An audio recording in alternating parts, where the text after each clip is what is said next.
Yeah, I guess we're live. Hello, everyone. Welcome to the Nerd Entertainment Hub 2018 wrap-up. I guess, Ryan, you can take over for now because you're the host of the show. Yeah, sounds good. 2018's been a year. Dude, 2018 has been a fantastic year for both personally and professionally.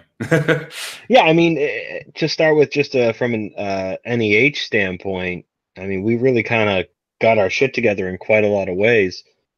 Constant broadcasts, putting out podcasts, doing some more live streams. Yeah, just improving the quality of what we do. Pretty consistent. I think consistency is the best way we can put it for Nerd Entertainment Hub. So again, we have the constant broadcasts, constant podcasts and everything like that. And, also, going to conventions. PAX East was a huge, this was the most exciting and best turnout that we had at PAX East. Not only did, we get to interact with a lot of the, awesome cosplayers, awesome YouTubers, awesome just general people that were there as well that that we got to interact with at the con itself. But me and Tony and I got to photograph Power Glove not only once but twice. That was awesome. Both concerts were fantastic, and we got to talk to him for a little bit. Basil, the drummer from Power Glove, really cool dude. Actually, they're all from Massachusetts, which is really, really cool. And actually they live in the next town over from me, I think. Basil does. But not only that, the feedback that we got from Boston Fan Expo, that was fantastic. And then Rhode Island Comic Con was awesome because we got our first endorsement from the legend himself. Ryan, you know who it is. Oh yeah, Kevin Conroy, the best Batman. Yes, the best Batman, the OG Batman from the animated series. Oh, that made my whole day when, it's just when I listened to the recording when we first got it, I was just weak in the knees. I'm not kidding you. I was literally weak in the knees, and the fact that we can use that and not going to get sued for it, yeah, is even better. It was just seriously fantastic to get all of that. And on a personal level, just real quick, I am finally found, I started dating a girl, turned out to be the love of my life. Now I'm living with her. That's always good. Yeah. So great personally and professionally. Yeah, exactly. Yeah, I'm just super excited for what 2019 brings, but before we look too far ahead, let's look back a bit. A lot of great games this year. Dude, so many good games came out this year. We got Red Dead, which I think I've even said on the podcast. It's in my top 5 games ever. Mm-hmm. I still need to rethink that list. It's certainly not first. It's going to take something significant to take Morrowind off the number 1. Mm-hmm. But Red Dead 2 is definitely in my top 5. Top 5, that's saying a lot because you've been always pretty consistent of what games you have in your top 5. Yeah, and for that to get there, that's pretty. That's not an easy feat. and it's weird because my top 5, and I'm not sure this breaks a rule of top 5s, but 2 of my top 5s are Red Dead games. I loved Red Dead 1, and Red Dead 2 was just as good. Yeah, and you're actually the one who told me a lot of the Red Dead story because, I know Red Dead Redemption 1 was a huge hit on the 360. And, the fact that when you told me about it, again, I've always wondered about it. I never really played it. Red Dead 2 is actually the first Red Dead game that I bought. But before I bought the game, I wanted to really check out all of the back history. And from what you taught me and from what I looked up, I'm like, oh man, I really, really, really need to get this now. Yeah. And I'm still only 45% through the story just because I love fucking around. And now, now I'm even more distracted with Red Dead Online before that even came out. But I just started playing the story again. And I'm like, oh, God, I got to beat this now. Like, I have to beat it before I do anything else. Yeah, see, that I took my time and did some of the side quests that I wanted to do. Mm-hmm. And I did it with a high honor. My second playthrough is going to be my fuck-along Arthur Morgan, where, I'll be doing the missions, but, I'll dick around, low honor, and then when I'm done, I'll throw on a couple cheats and just raise hell. Dude, that's what I'm doing right now. I'm going with a very low honor, and I just literally screw. I call myself the chaotic stick in the pond. I literally rob everyone that I see, especially on the open road. If I rob someone and I have a witness, I have to kill them because they're witnesses, and I can't leave any witnesses because I don't want any bounties.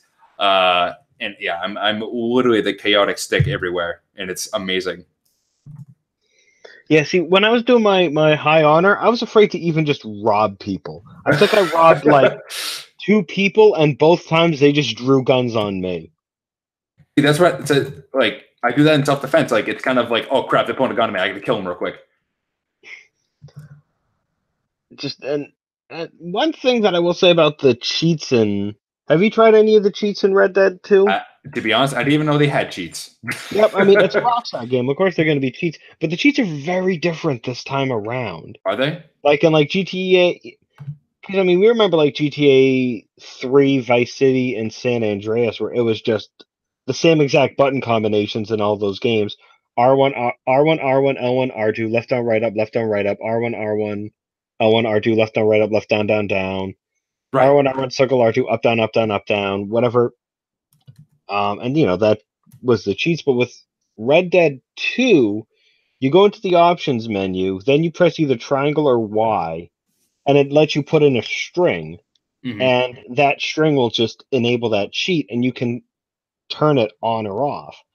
So one is like turning yourself into a fool. Like you type that whole string in, and it gives you the option to permanently be drunk or not. Oh, okay. And they're not all. You can't do them all at the same time. They have to be turned. They can only be accessed at different chapters. And some you even need to have a specific newspaper for whatever reason. A newspaper? Really? It must be that, like, the actual phrase is in that newspaper, and there must be some kind of in-game check on whether you have that newspaper before it works. Mm-hmm. And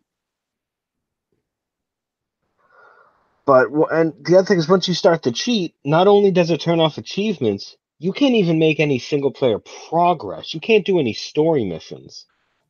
Oh, so you can't do any story missions. I mean, again, when you did when Skyrim came out for the Xbox One and PS4, when you started doing mods, it was pretty much the same thing. Like you could do story. I don't know. You could still do story missions, but it wouldn't count towards anything. So no achievements. No achievements. So this one you can't do any story modes at all. Nope, no story missions. So. Like, all the gold indicators for characters just turn off. You can't even save. That's a real buzzkill. Like, I mean, the problem with using a lot of those cheats could cause instability in the game. And you know what? Rockstar's always been weird with cheats. Yeah, I mean, they kind of have. It's like to talk about instability. One of the most infamous cases is the Mad Dog mission in San Andreas, where if at any point you did the pedestrians riot cheat, mm-hmm. it caused an issue with the pedestrian AI. So as soon as the mission started, where this guy Mad Dog's on the edge of a building and he's threatening to jump, and you're supposed to park a truck under him, his AI immediately changes, where he just walks right off instantly. Oh, jeez. So and people thought it was like a check to see, like, oh, were you cheating too much? Did you save with the cheat running? No, it's just the cheat caused some instability with the game in activating a specific NPC flag, but then not actively disabling it, just changing it. So that flag was always there, and it affected Mad Dog because his NPC model came in at a specific time, I believe. Oh, interesting. Yeah, so I can understand with a game as intricate as Red Dead 2 that they don't want to. Yeah, they don't want to mess around with it like so much. Where I could see like they have to disable these certain features in order for the game to even have any semblance of running. Yeah. Interesting. Again, how do you even get the cheats? Do you just start it through the like when you get to the main menu before you start the either online or the story mission or the No, story mode? once you're actually in story mode, you go into the pause menu, and Yeah. under pause you go to settings. From there, you can press triangle it's triangle or Y depending on the console. Go into the cheats menu. From there, you can enter the cheat and then manually toggle cheats on and off. Oh, Whether it's interesting. like So giving you some guns, spawning you a random horse, spawning you a cart, making you drunk. Um, no wanted, wanted all the time, I all outfits, all kinds of stuff. I feel like this would be a awesome attempt to try to do like a live stream of constantly wanted. So kind of just wandering through the game, trying to run away through all the bounty hunters that will obviously that will attempt to get you, or like Not a bad idea. like a 10-minute or 15-minute stream of constantly being drunk, trying to try to do just the standard things in the game. Wanted and drunk with a specific outfit. I'm on board for that. One of the many things to come in 2019 that'll be extremely fun to do. Oh yeah. So, going away from the games a little bit for 2018, I want to talk about some of the awesome movies that came out this year. Oh yeah. Start with the elephant in the room of Infinity War, because so good. it was So good. it just came on Netflix and I bought it on PlayStation. So not only have I rewatched the movie like 6 times, or 6 times is putting it lightly. Now I can just watch it even more now that it's on Netflix until Disney launches their streaming service and they remove all Disney content. But it's actually really funny to see like the degradation of videos sometimes that go on Netflix. When it's different from the Blu-ray release, it's like pretty jarring when you actually look at the animations compared to Netflix, and then the Blu-ray is like, oh wow, you guys super compressed everything. I mean, and they kind of have to, in order to, meet their platform, and so many people have it. So, they kind of have to, I guess, submit quality over quantity. Mm-hmm. And that kind of makes sense. And that shit gets me thinking, like, how big is like essentially the raw video file of just the entirety of Infinity War? Raw video, Ryan, try like whatever the equivalent to above hundreds and hundreds of terabytes are. Just like if you had that on the desktop of your computer, you did right click properties. Like how big? Just like if it was all in a single, like obviously MP4 wouldn't be the right format, or no, VLC or whatever. I mean, it might be MOV. It might be like an MOV format for all the hell that we know. Yeah. But there's an actual raw file type. And again, it depends on what kind of camera they use, and there's a bunch of different technical things that go into it. But like just a raw file, I can't even imagine what even 1 minute of a raw file of that kind of quality video that they did. And like it's probably like 1 minute a terabyte or something like stupid like that. With like all the video editing and post production, like they exported it from whatever software they edited it on. Yeah, you can imagine all the rendering and exports probably just take days. Yeah. Like, yeah, I don't know. It's just, in the short films, in the short films that we've made in the past and ones that I've been a part of, it's just, rendering a Apple ProRes, maybe 10-minute video takes hours, and I can't even imagine what exporting a feature film is like. a feature film of that quality and size. Yeah, especially with all the VFX with Thanos and all of Thanos' children and all of the space and all of the explosions and all the other crap. All the textures. disintegrating. Oh god. All the giant fingers. Just the finger snap. Like the finger snap alone. Yeah, that oh my god. I don't want to think about it. All that memory. Oh, it stresses me out. So, Ryan, what was I think one of your favorite movies of 2018 would probably be Deadpool 2? Yes, very much so. It like everything I heard, even going into it, like I saw it the day it came out. It came out on that Friday. I went to the Thursday showing. But even like the reviewers who saw it like a week in advance, they were all saying the same thing. It's more Deadpool. If you liked the first Deadpool, you like the second. And that's exactly what it was. It was just another Deadpool movie, bigger budget, they were allowed to do more, staying as irreverent as always with the character, all the characters that came back, the nods, the winks, Brad Pitt's cameo. Brad Pitt's cameo was the best. Jesus Christ, it's like a blink and you miss it. Yeah, exactly. Literally, those are like some of my favorite cameos in any kind of movie, or even just Easter eggs that are there for a split second, and if you don't catch it, then it's gone. Yeah, just so good. And I heard, did you see the Once Upon a Deadpool movie that came out? I did not, because it was, I mean, what I really wanted out of a Deadpool movie is what I got, making it R-rated, keeping it violent, vulgar, with all that. And the framing device that they used, as much as I understood the reference and appreciated it, one, I've never seen Princess Bride. So you've never seen Princess Bride? I've never seen Princess Bride. You of all people. Holy crap. Like, just never seen it.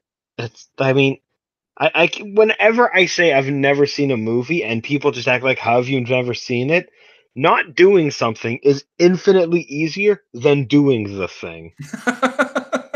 I can honestly say, though, like, out of everyone I know, you are the last person I expected, not seeing Princess Bride.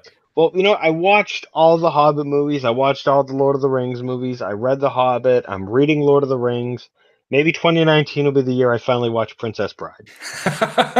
It's only a few hours out of your time. Yeah, and so that framing device was all, it was nice, but didn't do anything for me. And then the other thing is, they built up that framing device so much and that it was woefully underused. There was like 5 different scenes and that's it.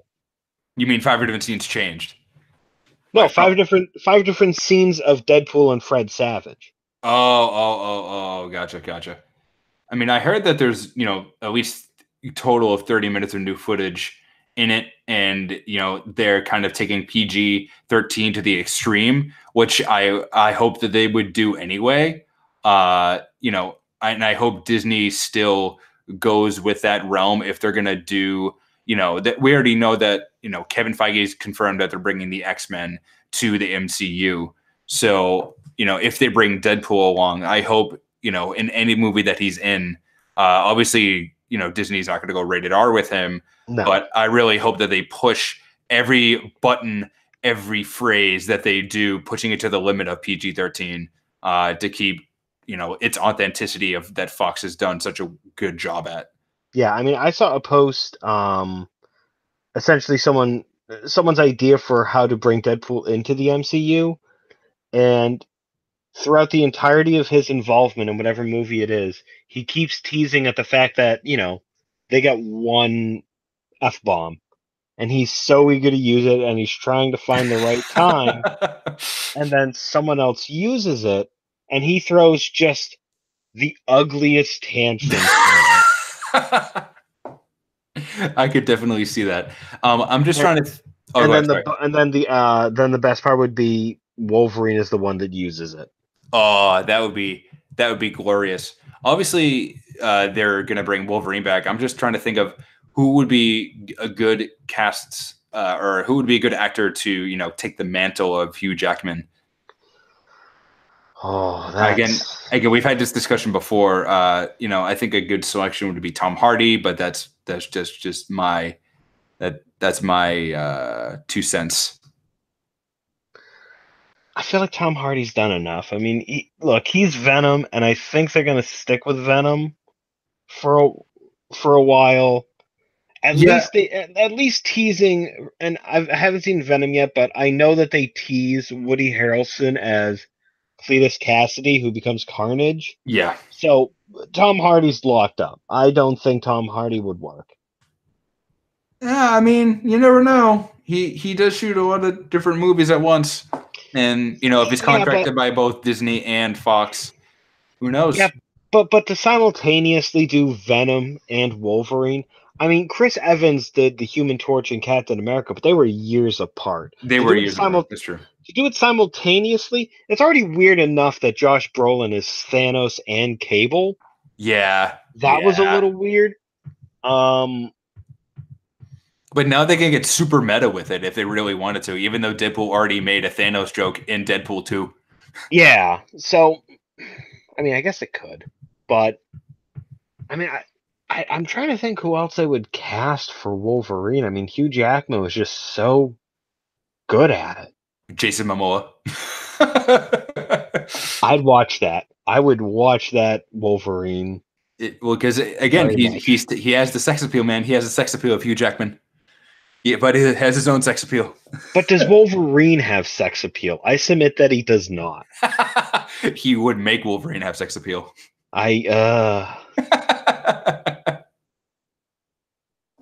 Oh, man. That's How about Danny DeVito? Oh my god. Danny DeVito is Wolverine? I would watch it. I'd watch that. You'd have my money. Hands down. Absolutely. Like that, there's no doubt in my mind that I wouldn't watch that. Mm-hmm. even if Danny DeVito is Old Man, the new version of Old Man Logan. Oh my god, Old Man! That'd be so good. That'd be so good. Oh man, what are some of your other kind of favorite moments of 2018? Whether video games, movies, anything. Well, I want to give some props to No Man's Sky because they. Here we go. I was never big on No Man's Sky. Even after all the updates, I put a little more time into it, maybe another 10 hours. Before, when it first came out, maybe I put an hour, and then I put another 10 after the big update. And I always felt like No Man's Sky is just given the worst rap possible. It got overhyped by an overzealous lead. I'm not going to say that. Oh god, I'm blanking on his name now. Wait, are you talking about the head of Hello Games? Oh, okay, let me look that up real quick. Sean Murray. Yeah, I think they got a little overhyped with Sean Murray. A little overhyped is an understatement, Ryan. PlayStation promoted the shit out of that thing. What PlayStation did is different than Sean Murray. Sean Murray pulled a Peter Molyneux. I'll say that. That's a really good comparison. But Sony pushed it like it was going to be the next goddamn Uncharted when they knew damn well that it wasn't.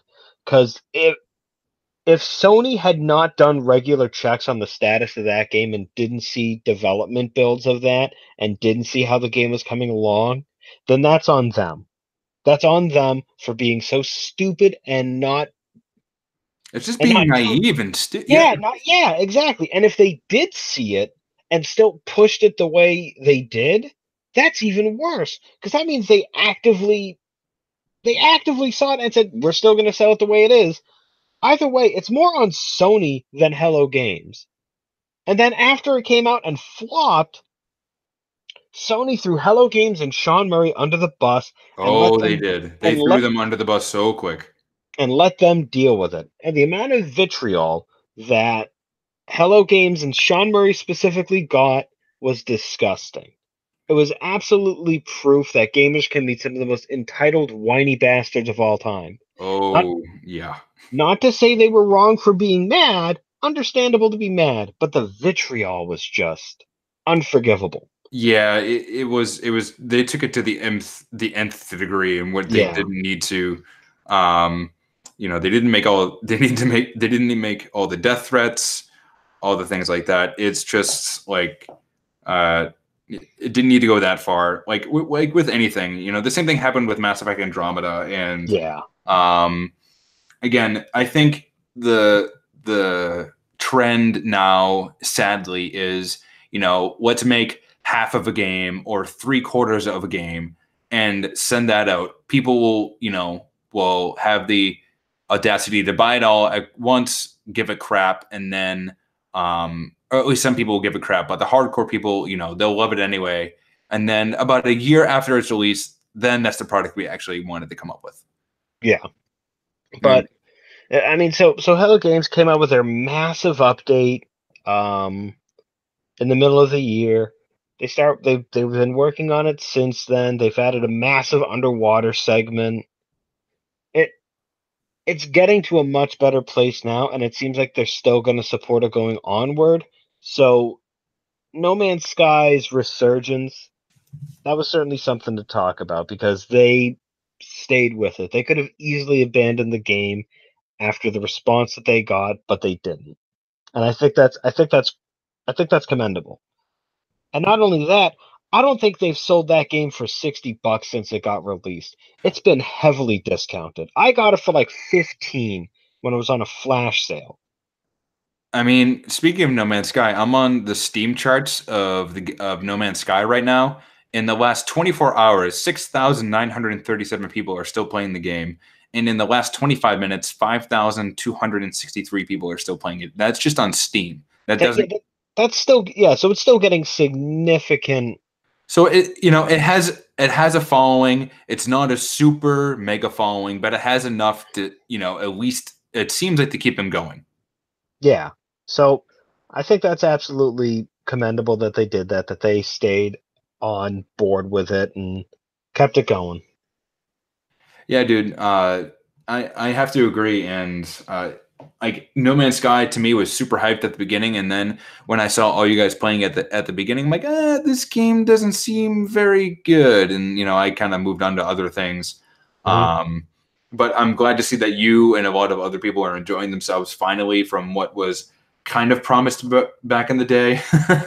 um, you know, and I'm glad to see that at least the game is getting some recognition by some other people. But we actually haven't talked about some of the other great games that have come out this year.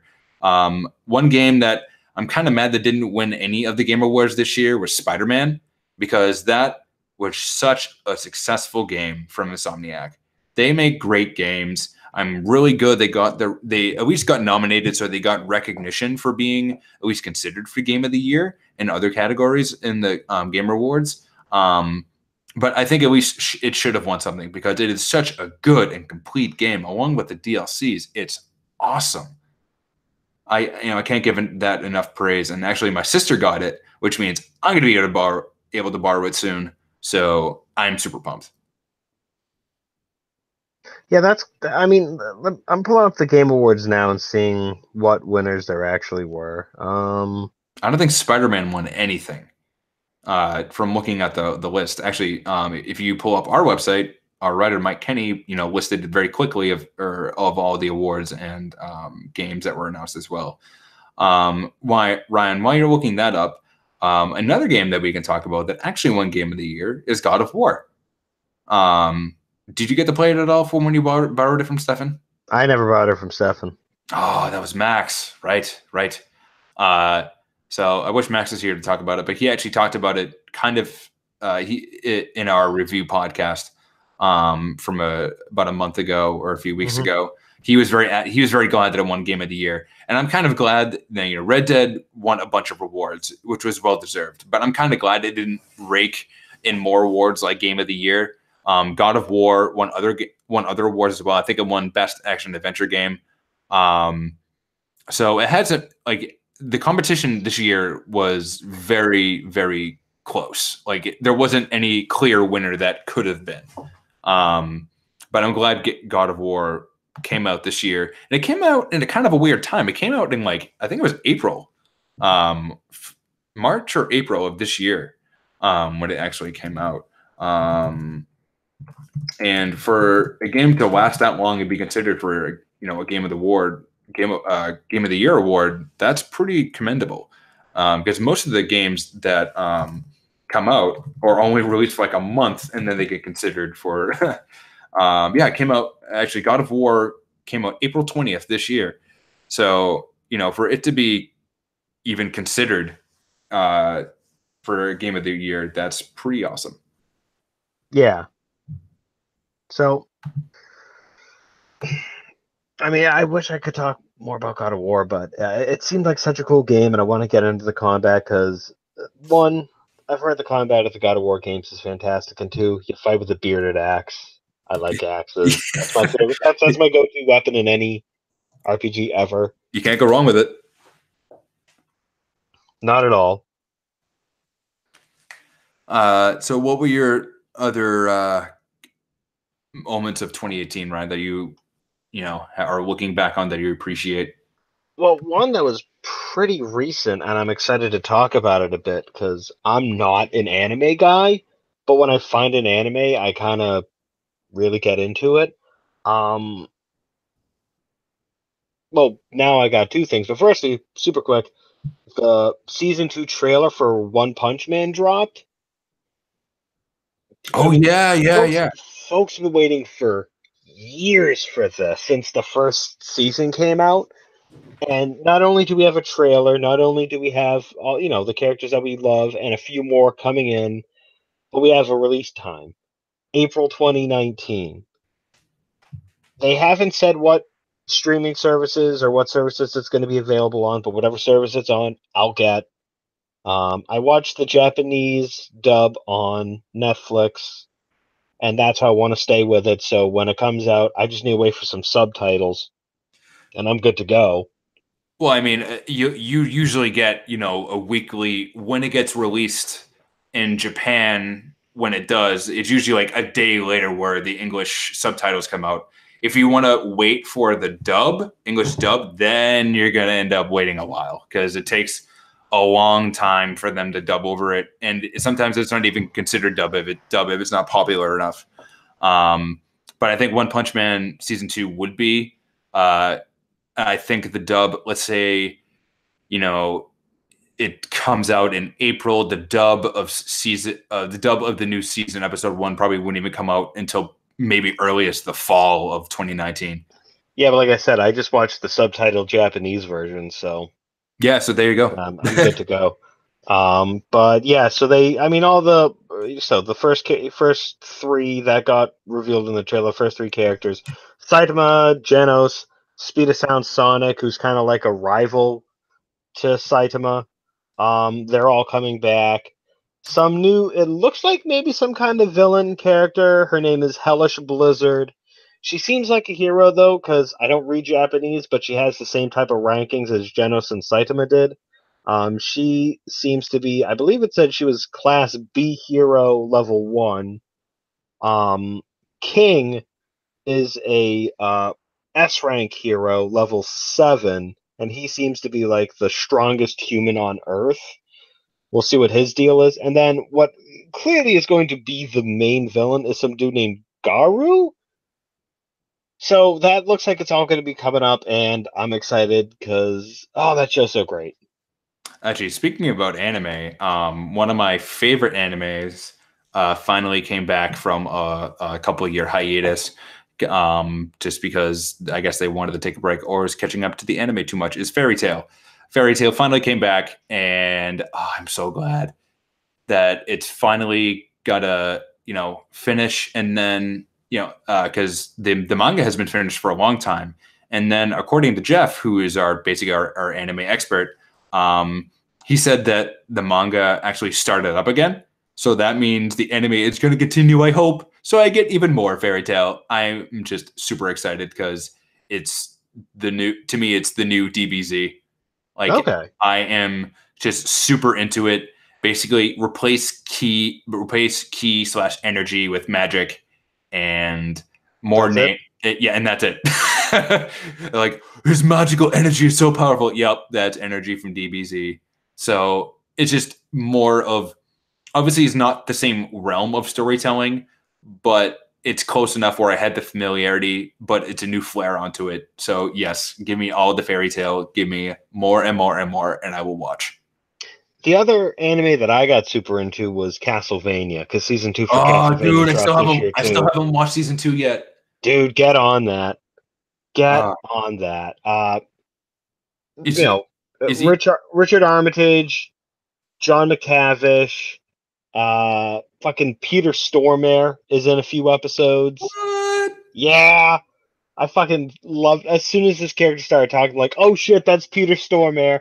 I'm in even more. Now, is each episode still only like 2 minutes or 3 minutes? 2 or 3 minutes. Oh no, sorry, no. The first season was what? There Two or was three only, episodes. It was yeah, three it episodes, was and each three episode was episodes, but like they were like 10 minutes. They were like 10 minutes apiece, I think. no, they were like 30 minutes apiece. They were? Yeah, they were full episode lengths. Oh wow. And this is like I think it was like 7 or 8. Um, and then they were still same length, around 30 minutes. Um, but just a solid cast. Characters were great. The animation was great. Subtle nods to the game series here and there. There was a big, massive fight in episode 7 where it's like this wonderful orchestral version of Bloody Tears from Castlevania 2. Um, just a lot of fun. And Dracula is great. Alucard. Simon Belmont is one of the best anti-hero style characters that I've come across. It's just so entertaining. Speaking Bloody as all hell. Fucking um, brutal and gory. oh, I love it. Actually, speaking about, Castlevania, this is a great transition to talk about Smash. Yeah, Smash, it just came out this month in December, but it's been all that a lot of us have been playing, having a blast with it. It is truly the ultimate Smash. Yeah, it really is. And you know what? We've been playing a shit ton of it every Wednesday when all of us meet up.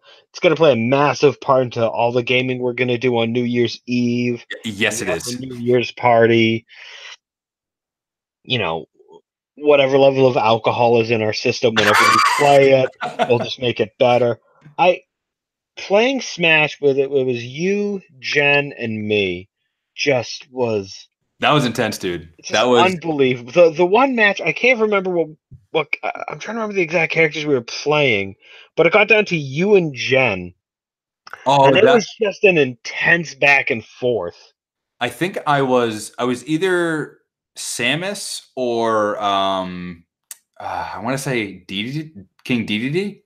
You might have been Samus even. I might have been. I can't remember, but I know. Yeah, that was. I think Jen ended up beating me in the end. Yeah, but That I was mean, intense, man. we spent some more time to unlock more characters. I've got all of my mains now that I want to really get into: Snake, Incineroar, Luigi, Ganondorf. I love how much slower and more powerful Ganondorf is, and I really had a lot of fun playing Ryu too. Dude, he is really, really good. Pretty much just a slow walking tank. But I feel like while playing Smash, I in playing the Wii U, I kind of liked playing as a Little Mac here and there, but now I really like playing as a Little Mac. He's definitely my new secondary main behind DDD. I just the one thing that I want for him to get more of is I just wish he had a better jump. That's the only thing I wish Little Mac has. But he's super strong in every other category, so he has to have a caveat. Yeah, exactly. He's got to fall short somewhere, and God, if I could get his speed under control, because I played a lot as Little Mac in the 3DS one when I was playing by myself. Yeah. Um, but what I did was I gave him a bunch of those stickers that upped his power but reduced his speed. Oh, or you okay. can make it more manageable. But that really doesn't apply when you're playing with other people because nobody wants to play with the stickers or the spirits. As No, no, cool as no. those are going to fall to the wayside unless you're playing by yourself. Right. But yeah, actually, I was playing last night when I was over my friend's house, my friend Tony's house, and none of them knew that you can change direction when Little Mac is doing his charge B punch. So, I didn't on, know that until you were doing it the other night. so on three separate occasions, I got my buddy who was trying to get me from behind, and because he saw me doing the full charge, and I'm like, nope. Guess what? Opposite direction. Each And you time just destroyed I him. just destroyed him. Oh, it was epic. I need to get a Switch. I need to get a Switch for myself. Maybe I can find a cheap deal on eBay or like Facebook Marketplace or something. Yeah, exactly. You'll be able to find it cheap sooner rather than later, especially if they end up doing like a half step in the console with like a better screen resolution on the handheld Ooh, or anything yeah. like that. They'll probably do a deal on the older model if you want to get the older model, or they'll do a deal on the newer model if you want to get the newer model. Oh, absolutely. I have a small apartment, so it just makes it even better if like I can just literally put it right next to my TV on my entertainment center, so I don't have to worry about finding another shelf for it. Yeah, exactly. It's so small you can really put it anywhere. Yeah. And then handheld is a lot of fun. The Joy Cons are really tricky when playing Smash because One of us just needs to buy a GameCube adapter. yeah, because we got a bunch of GameCube controllers. That's all we need. Yeah, I mean, The GameCube controller is still just so good. Ryan, I know, and I'm kind of throwing a stick in the pond right now, but one game you didn't talk about that I thought you were really excited about was Spyro. I'll be frank. Spyro, look, I enjoy Spyro. Spyro's a cool character. Spyro wasn't my big childhood game. It was more for my wife. I played the third one. I loved the third one, but I never played the first or second. Oh, you never did? No, so, I mean Spyro was really cool. I really liked Spyro. I think it was a travesty what happened to him for a period of time. Yeah, Even before the Skylanders stuff, he had a bunch of lackluster sequels on like the PlayStation 2, GameCube, the Wii. They just did him dirty for years. yeah, they did. So to have that come back to true form, just just it's good to see it back in the original games. The remastering they did, the game looks beautiful. Oh, It it's gorgeous. sounds It's so great. polished. I love that it gives you the option to go back to the original soundtrack because as much as I like the new takes on the songs, the original tracks done by Stuart Copeland were just so wonderful to listen to. Oh, they were so well done. So Gina's been playing and she started on game 1. I've started on game 3. And just hearing all the music just kicks it gets every nostalgia itch I want. Yeah, and I was actually speaking of nostalgia. Sorry, I'm gonna throw going through another tangent. Um, I recently shared a meme on Nerd Entertainment Hub. It was from one of those old Disney original movies. And my girlfriend and I were talking about it, and she was like, "You know what?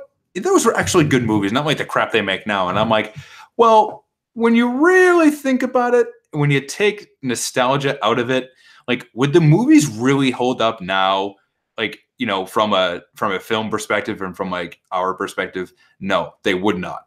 Like, Like which ones? uh, like Johnny Tsunami, Blade. What was the other one? Blaze, I think. Um, I have no idea. I never watched. I was a Nickelodeon kid. And then another one too. Like it was actually pretty ahead of its time, but it was kind of similar to the Amanda Bynes movie where she dresses up as a male motocross rider, and it's just again those movies I don't think would hold up to our adult selves this day. Besides watching it for the nostalgia factor, Yeah, like, probably not. and since you and I are kind of you're a film critic as much as the next person, and at least from I'm much more layperson than you. I'll say that. from at least for me from production like a video production standpoint, I'm like, Yeah, these videos aren't really that good.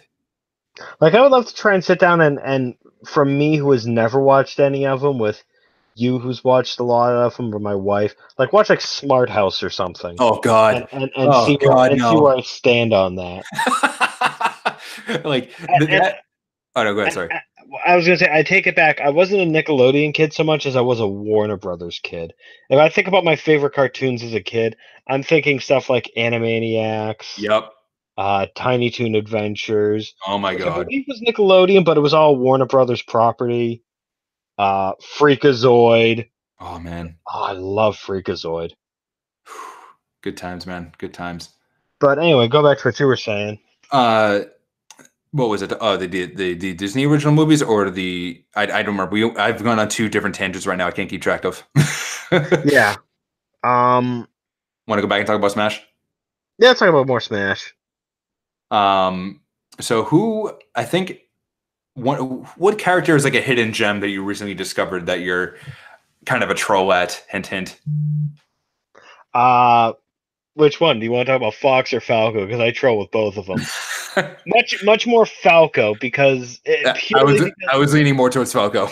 purely because of how much I spam that pistol. It's still quick enough to get a bunch of shots off, but unlike Fox, it makes the character flinch. Yep. So I just fuck with it. Though I had a lot of fun trolling as Snake too. Yeah, you Chasing people around with the Nikita missile, throwing a couple grenades here and there, running up to people, grabbing them. Because his down grab is literally just choking them out, and they just slowly slump to the ground.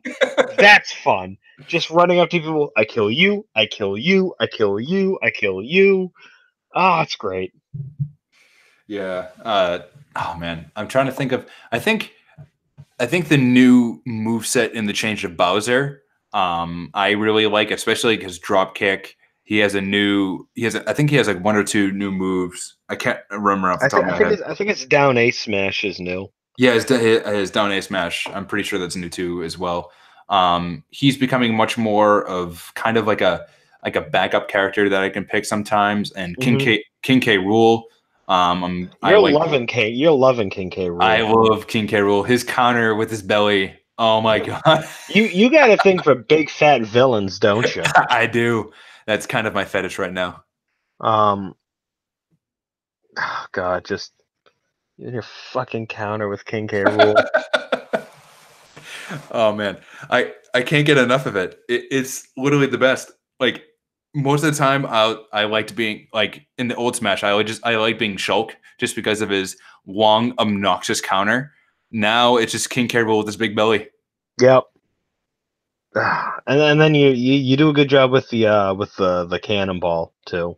Yeah, it pulls out the big blunderbuss. yeah, the big old cannon. Then I didn't realize that like after you shoot the cannon, you know, with the whole suction whirlpool or like thing going back into the gun. I didn't know you could suck up your enemies and then shoot them out of the gun as well. Like that was a fun happy accident that happened. That's based off the boss battle in Donkey Kong Country 2 where he's a pirate captain. Oh, okay. Yeah, all of his moves are based. Well, most of them are based off of Donkey Kong Country. Actually, 1, 2, or 3. Wasn't he? He was the big bad in Donkey Kong 64, correct? Yes, he was, and that's where the boxing glove comes from. Yeah, you actually fight him in a boxing match. Yeah. That was that was a good game. Yeah, I miss Donkey Kong 64. It's a shame we'll never get it back because it was a combination of Rare and Nintendo. Yeah. What? Microsoft and Nintendo have been kind of chummy.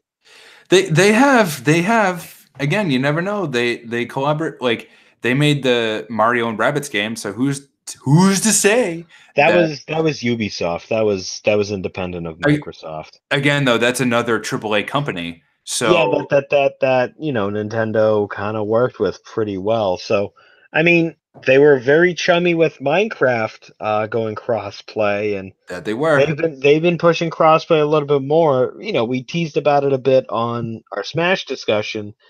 Maybe we see someone like Master Chief show up. Maybe not someone as much as of a protected IP.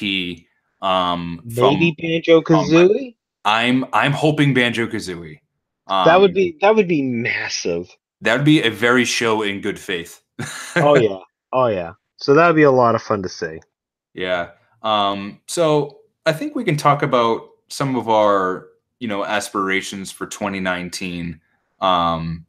As far as, hopes wise. Oh, actually, one thing that I was kind of talking to you about it before we went on pre-air, and we got way off topic, and I wanted to cover it at least just a little bit before we start talking about, aspirations of 2019, is the new episode, the new interactive adventure episode of Black Mirror, is fucking amazing. The Benedict Cumberbatch, right? Yeah, Bandersnatch. The Bandersnatch. Literally though, that's as soon as I hear Bandersnatch, and I'm like, Benedict Cumberbatch? Like, fucking, it sounds like a Lewis Carroll poem. Oh, I know, right? "'Twas brillig in the slithy toads, and the gyring gimble in the wabe, Bandersnatch." Like, this thing gets, it starts off as a kind of a shallow story, pick your own adventure kind of game, but eventually starts getting super meta, super like self-aware of itself into it. And it actually changes depending, like, it's just not just a straight branching kind of story. Sometimes when you make the wrong decision, you go back, and then your choices change upon what you did in the past. So it's really, it's like, it had a bunch of us last night, Tony included, had us like laughing our asses off, getting wicked stressed out over the decisions that you had to make in real time. So you go and make a decision, you screw up, then you go back, and your decisions are still different based on what you did, but then what you thought rolled back from. Correct. It sometimes it's the same, sometimes it's different. So you don't really know what's going to happen. I think that if we did it all as a group, especially on New Year's Eve, like even if we did it for a half hour, I think just for shits and giggles. Just for shits and giggles, I think it'd be really, really cool to try.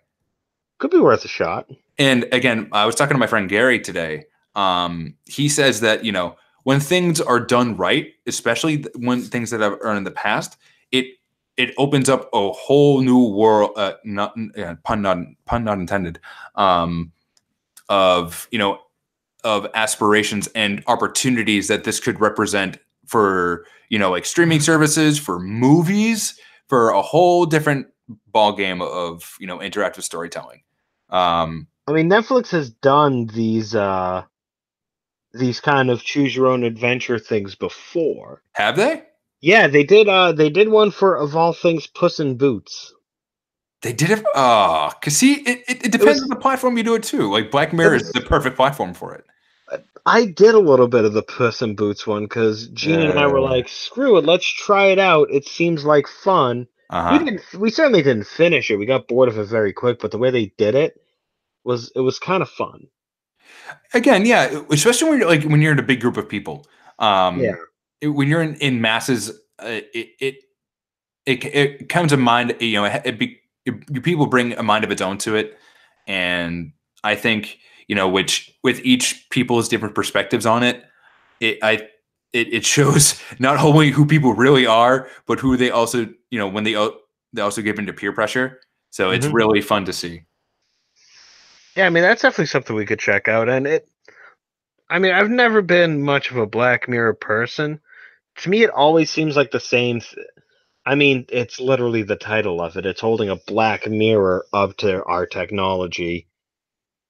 But maybe just because I haven't watched it yet and I haven't been able to appreciate it, but it almost seems like it's too far up its own ass, and it seems too preachy. Am I wrong in thinking that it's too preachy? In some episodes, you are definitely correct, where it becomes too preachy and too kind of, I don't want to say shallow, or kind of beating the same drum over and over again.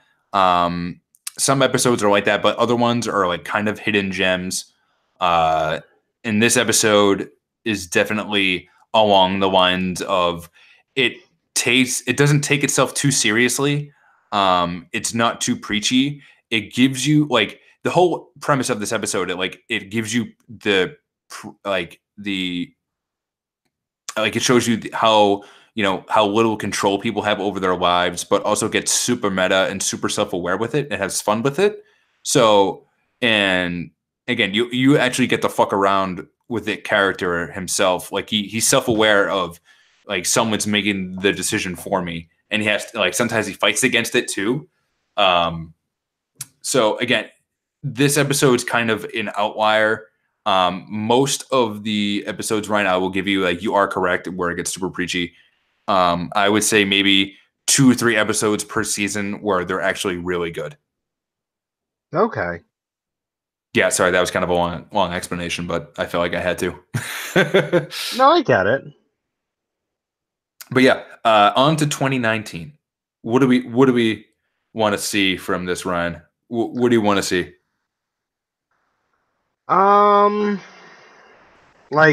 Like stuff coming out that I'm ready to see, or Whatever you want to talk about. I want to see, Avengers 4 Endgame. I want to see that come out. Yes.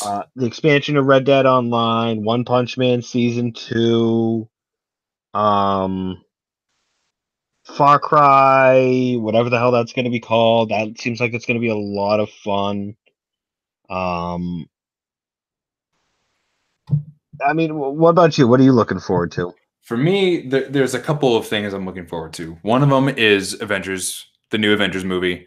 And the next one is Anthem. Basically, EA is putting so many eggs in this basket. So we all know that this is their competitor towards Activision's and Bungie's Destiny. So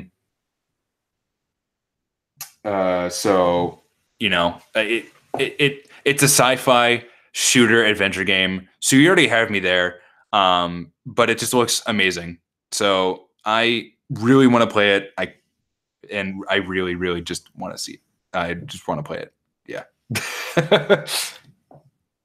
Those are like, I know that's not a lot to look forward towards in 2019, but I mean, stuff will come that'll surprise us. Like Mortal Kombat 11, we don't know more about that, but the more we learn about it, the more I'm excited to see more about it and play it. Whether this custom character stuff is, the DLC fighters in Smash. There's a lot of unknowns about 2019 that when they become known, it's going to be a lot of fun. Oh, actually, one thing that I also too want to talk about, it's heavily rumored that Cyberpunk 2077 is coming out in 2019. And if if that happens. Ryan, if that happens, you will not hear from me for probably a strict 48 hours straight. Yeah, I'll be certainly getting that game if it comes out 2019. Oh, that'll be something to sink my teeth into. Oh my god, that will I will call out of work for a good solid 3 days straight and just play this and have like I will have a full hobo beard by the time I'm done playing it. Yeah, like the aesthetic is cool, and I like the cyberpunk feel, but just the idea of a massively expansive RPG that you can really customize and make your own experience, customize your own character, customize the way you want to get, the way you want to play, customize everything about your experience in this world. Because in most RPGs, it's either you really customize yourself and the world is cookie cutter, or the world is really expansive and enjoyable. But to account for that, there's little to no real variable in your character. With something like Skyrim or a Fallout, where everything is really internal and how you customize your character, how you portray your character and see the world, but the world is very bland and cookie cutter, or Red Dead Redemption 2, where the world is expansive and dynamic and deliberate, but it's Arthur Morgan, and the most dynamic thing you can change is your beard and clothes, but it's still Arthur Morgan. Yeah, so Ryan, this is what I always wanted Mass Effect to be, like just this vast, expansive sci-fi world that you can just do whatever the fuck you want. Yeah, it really sounds like it's going to be like a little bit of Mass Effect and a lot of Skyrim and Deus Ex, just bumping uglies and just spitting out a baby. Yep. I don't know. You think about I think we've been on for long enough. Think we could wrap up? I think so. Anyone watching this or listening to this, what were some of your favorite things about 2018? What are you looking forward to in 2019? Anything that we didn't even cover? Because there was a lot that happened that Yeah. two dudes talking for about an hour, we couldn't even scratch the surface. But let us know what you thought. Like, comment, share, subscribe. If you like us doing like this video format, if you want to see more of it, let us know what you think, because 2019 is going to be a great year for us at Nerd Entertainment Hub, and we want to take our fans along for the ride with us and really try expanding, doing more streams, doing more video content than just regular podcasts, some written work. There's a lot that's going to go down, and we're all here for it. From a production standpoint, I'm planning on lining up a lot more guests. And more Ryan, more collaborations. collaborations, absolutely. And Ryan, we finally have a way where we will next month we will have a way for people to call in and interact with us on a podcast.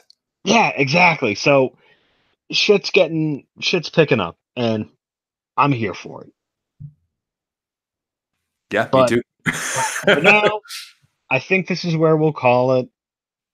Anyone who watches this, after the fact, thank you for watching and listening. Anyone who did watch live at all at any point, thank you for sticking around and listening to us ramble. And maybe the new name of this video stream could be Two Dudes and a Scratch. All right, guys. We'll see you soon.